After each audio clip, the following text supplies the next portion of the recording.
Si è tenuta nelle scorse ore la consueta assemblea dei sindaci, un'occasione orchestrata dalla provincia di Treviso per fare il punto sull'anno appena concluso. Tra gli elementi sottolineati l'impegno della stessa provincia nell'edilizia scolastica, con interventi a Castelfranco Veneto, Montebelluna, Oderzo e Conegliano, scuole provinciali efficientate ove necessario messe le basi per una nuova struttura.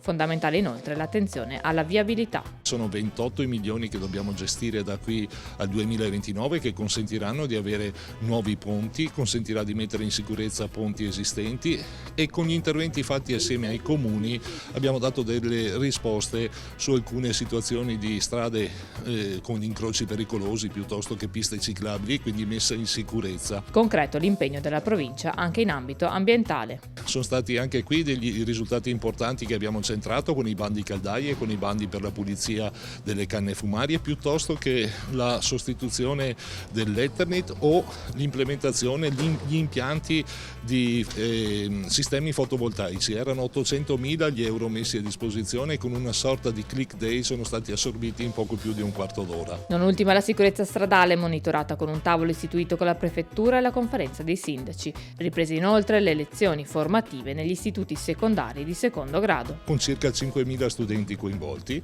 hanno visto fare una convenzione con le scuole guida piuttosto che con il sindacato delle assicurazioni, reperendo risorse per produrre materiale informativo, avendo come obiettivo quello di andare a sensibilizzare gli utenti della strada. Tante inoltre le progettualità per il 2024. Il 2024 sarà l'anno in cui vedremo il grosso di questi risultati rispetto ai 100 milioni che abbiamo intercettato da PNRR.